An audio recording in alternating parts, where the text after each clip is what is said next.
Today, we are going to look at a brilliant 2025 Field Cup game played between Fabiano Caruana and Firouzja.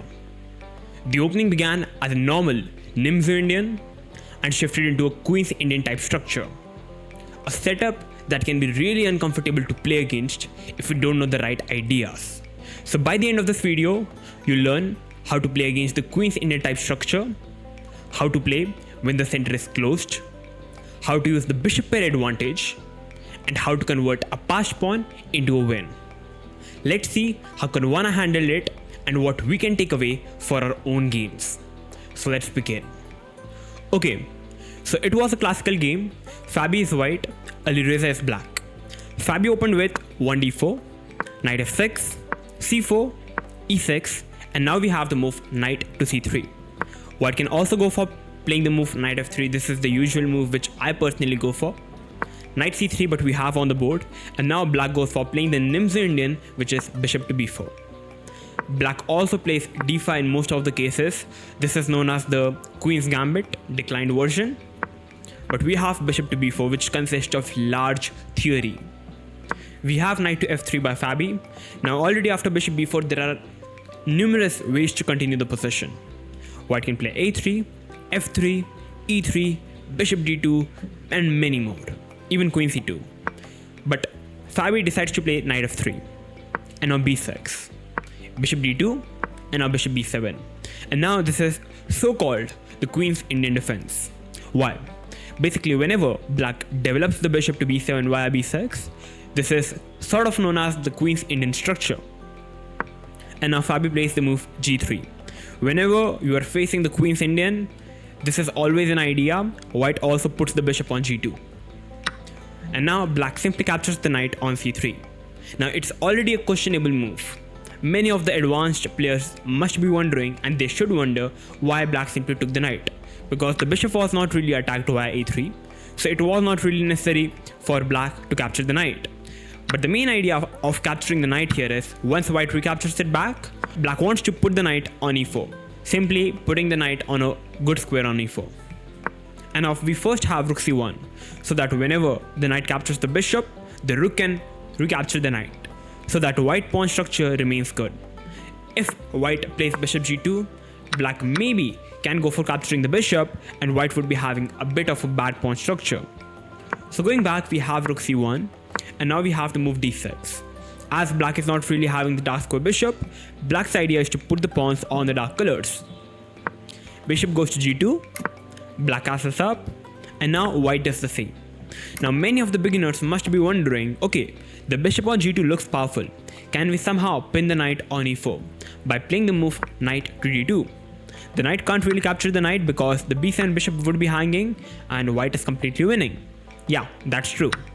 But black is having a very strong move in this position, which is knight cross c3, capturing the bishop and also attacking the queen.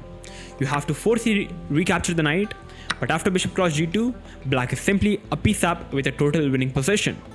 That's why it's not going to work, and that's why we have the move castle up by Fabiano. Now we have the move knight to d7 by Alireza. So usually after castle up, black's idea is majorly to play the move f5, develop the knight to d7, maybe queen e8, and start to push the pawns on the king side. Maybe a5, put the knight on c5 at some point whenever white pushes the pawn to d5. So this is the usual idea in the Queen's Indian, and if you are playing this as white for the first time, it's going to be really uncomfortable to play against. So after short castle, we had the move knight to d7. Let's discuss what happens if black pushes the pawn to f5 first. Now we are going to play the move d5. We are attacking the pawn on e6. Black pushes the pawn. Now first of all, capturing the pawn would be a very bad idea. Why? Because now the rook on c1 is simply opened up, attacking the pawn on c7, and now white can simply move the bishop to d4, get the queen to c2, and simply put pressure on the pawn on c7, and white is simply better already. So after cd5, it's not going to work. So let's say black pushes the pawn to e5, which is the main move. And now once again, black's idea is to play knight d7, knight c5, a5, get the queen in on the king side, and try to launch some sort of an attack with g5, g4. After e5, we are going to play the move bishop e1, which is the key move in these types of position. What is the idea? So basically, white is trying to keep the bishop pair alive by pulling the bishop on e1, not giving any option for the knight on e4 to capture the bishop anymore. And after bishop e1, let's say black plays the move a5 with the idea of knight d7, knight c5, taking away the b4 move. We are going to play the move knight to d2. We want to have a knight trade so that we can simply enjoy the bishop pair advantage. Let's say black takes it, or else we are going to simply capture the knight and we would be a pawn up. So black have to capture it, and now we simply capture it back with the bishop. Black develops the knight, and now we push the pawn in the center with e4. And now after e4, there could be two ways for black to continue the possession. Black can take or black can push. First, starting with what if black simply takes the pawn. We simply recapture the pawn back. Black can put the knight on f6 attacking the bishop. We can simply go back after queen e8, maybe trying to get the queen onto g6, a good square for the queen. We are going to play the move f4. What is the idea of f4? So basically, whenever you are having the bishop pair, you should always try to open up the position. Just imagine, I want my bishop on c3 so that it can do a huge amount of work controlling all the dark squares. But currently, black is having the strong pawn on e5. So I want to eliminate the pawn on e5 by playing the move f4.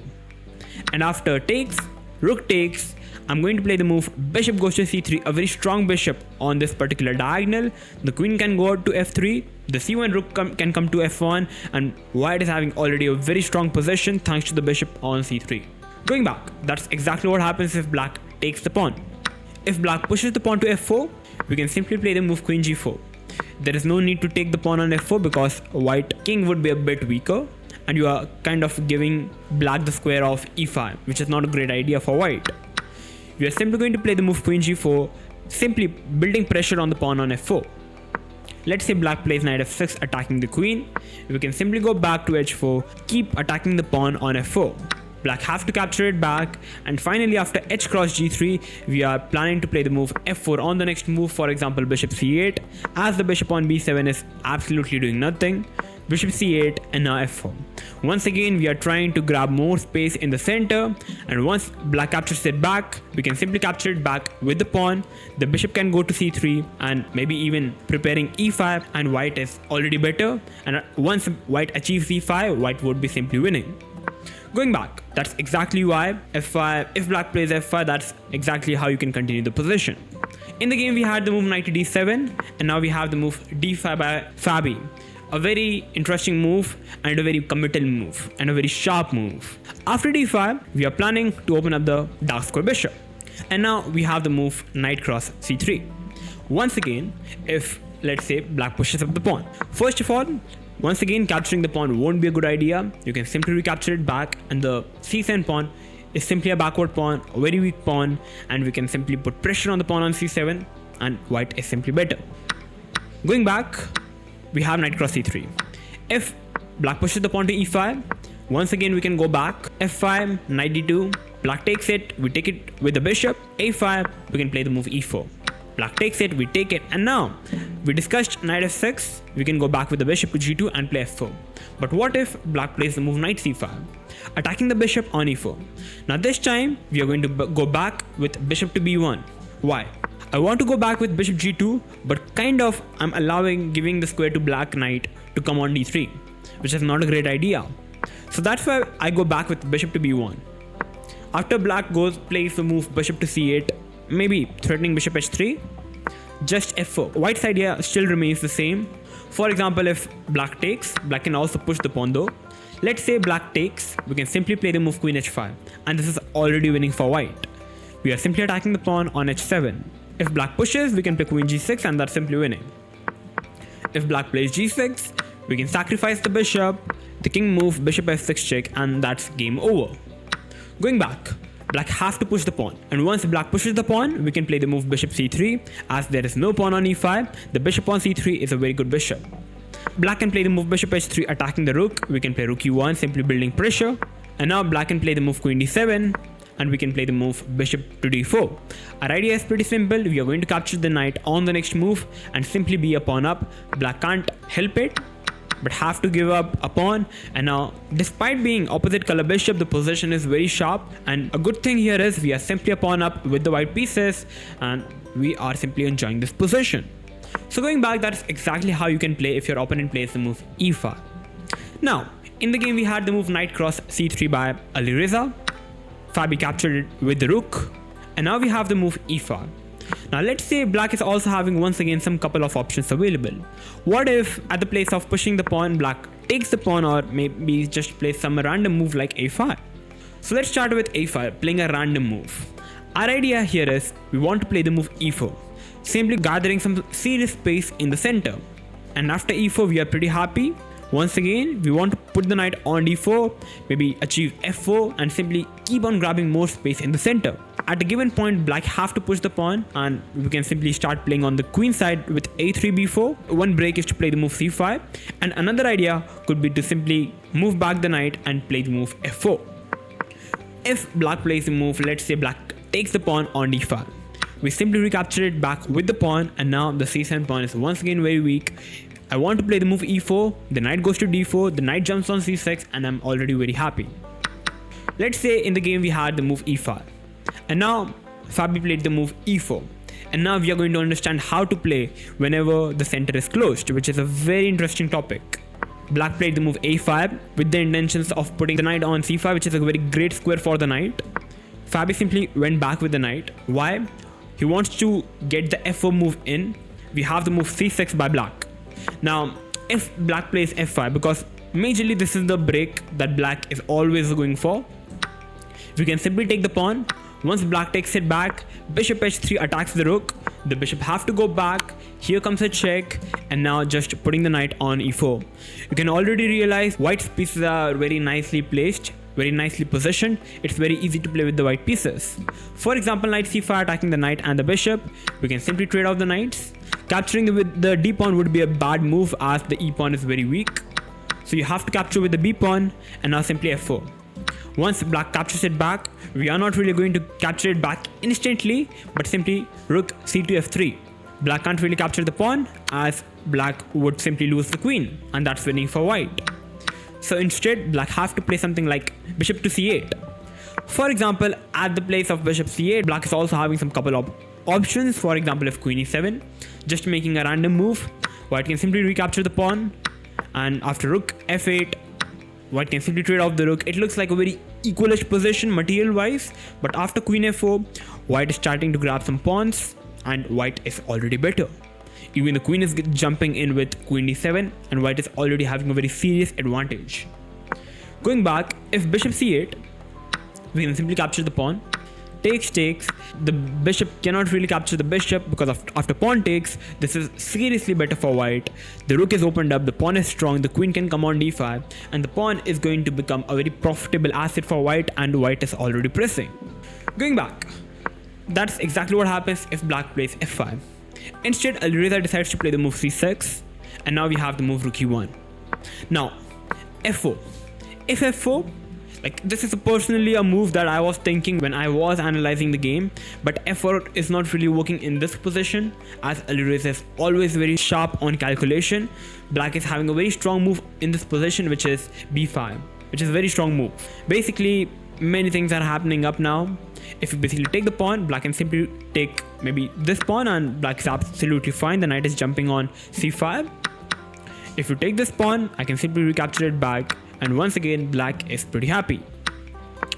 So that's why f4 is not really working up. So that's why first Fabi played the move rook e1, and now we have the move cd.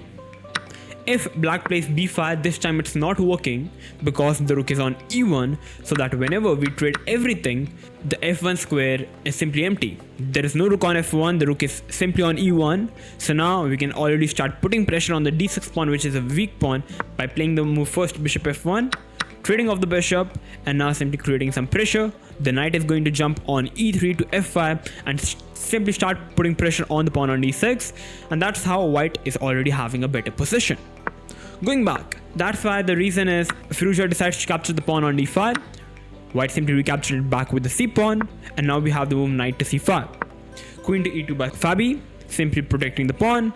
Maybe the idea is to simply get the e rook to c1. we have the move f5 by Firouzja. As we know, Firouzja is a very ambitious player, a very aggressive player. He does not like to defend. If black plays the move rook c8, simply rook c1, and we can simply start generating some play on the queen side with b3, a3, b4.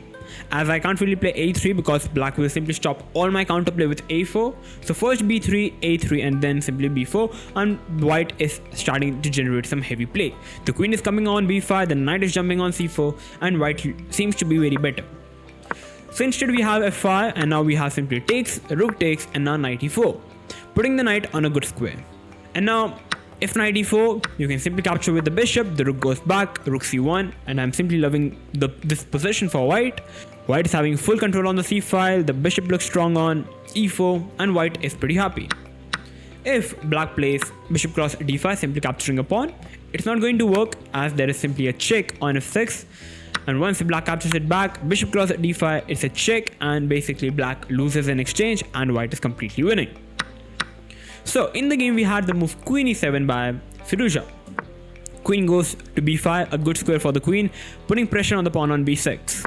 Queen goes to c7, and now we have the move b3 by Fabi. I know he wants to play the move a3, but there is a4, and after b4 black can simply end pass him, so it's not going to work. So that's the reason first b3 with the intentions of a3 and then b4. We have rook f8, and now a3, queen e8, queen d8, and now we first have a knight trade. So basically, in this position, you can't really capture the knight because after b cross c5, black is having a very fine position. But once after a3 the queen goes back, now you can capture the knight as there is no b cross because the bishop is simply hanging on b7 as there is no queen on c7 to defend the bishop. So black is forced to capture with the d pawn, and now we are going to understand how to convert a passed pawn into a winning game. We have first rook c2 defending the pawn on f2. We have the move queen d6. Now if black captures the pawn on d5 thinking like it's a free pawn, it's a big blunder because after rook d2 the bishop is simply pinned. You can try e4 but simply bishop e4 and you simply lose everything. For example, we have rook e5 and simply just bishop h7 wins. After king h7, rook cross e5, and this is completely winning. The bishop is hanging and white is simply a rook up. So going back, we have the move queen to d6 by black. Rook goes to d2, king goes to h8, bishop goes to e4 attacking the rook goes back and bishop goes back. So basically Fabi trying to gain some time on the clock by moving his pieces. Rook e3, as you can watch the clock of both the players, Firouzja is playing on 2 minutes whereas Fabi is having 31 minutes on his clock. We have h6, a4, simply blocking every play on the queen side. Queen f6, rook e2. So basically black is having nothing to do in this position. Basically black is having a couple of weaknesses in this position. Currently the main weakness is the e5 pawn. The bishop is simply bad on b7. White is having a strong pawn on d5, and that's how white is simply playing a one-sided game in this position. h4, rook goes back, queen d3, bishop to c8, queen e4, and now you can no longer defend the pawn. If you try to play rook e8 defending the pawn, simply f4 you can't take because the rook is hanging. So we have the move bishop a6, rook e3, and finally the pawn is going to drop off. We had c4. If black plays the move rook e8, once again f4 is coming up. So c4 just out of desperation, but simply takes queen b4, trying to attack the pawn on c4 and a4, but now we have the move queen to c2. And finally we have queen c4, we have a trade, and now we are going to see the power of the passed pawn. Now first of all, if you try to capture on e5, rook d6, and black is getting some sort of a counterplay which is not a great idea. So first we had the move d6, giving absolutely no counterplay to Alireza. We have rook d8, d7, and now king g8.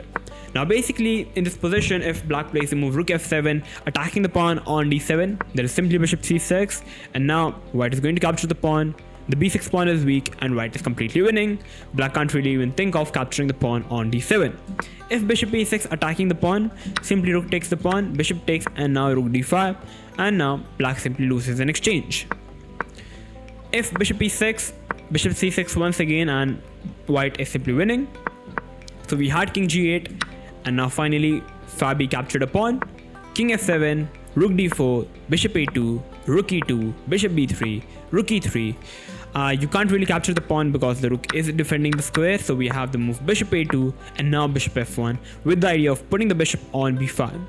As currently the c6 square is covered by the rook, so bishop f1, bishop b5, which is completely winning. We have king f8, bishop b5, rook e6, and now rook to d2. And after rook d2, Alireza Firouzja decided to resign the game on the move number 46. Why? So basically after rook d2, the bishop is not really having any squares available. So the only move black can play is to simply take the rook. After pawn takes, the bishop have to move as the bishop is hanging. It doesn't matter wherever the bishop move, I can play rook d6 as I'm simply getting another pawn. King to e7, just rook takes the pawn, and the hard fact here is you can't really even take the pawn on d7 because after rook b7, everything is simply going to get traded on d7. White is a pawn up, and that's a completely winning endgame because it's a king pawn endgame and white is simply a pawn up. So that's why after rook to d2, Alireza Firouzja decided to resign the game. And with this, we have successfully learned how to play against the Queen's Indian type structure whenever your opponent plays the Queen's Indian structure, how to play when the center is closed, how to use the bishop pair advantage, and how to finally use the passed pawn to convert a game into a winning endgame. So with this, I hope that you guys have learned something new about this particular structure, the Queen's Indian structure. Whenever you face this particular structure in your future games, which you can definitely try it out the way Fabi played the game. If you learned something new, make sure to like, share and smash that subscribe button. Make sure to tell me in the comments below on which topic you want me to make the video next. Thank you for watching. I'm going to see you soon in the next one, and bye bye.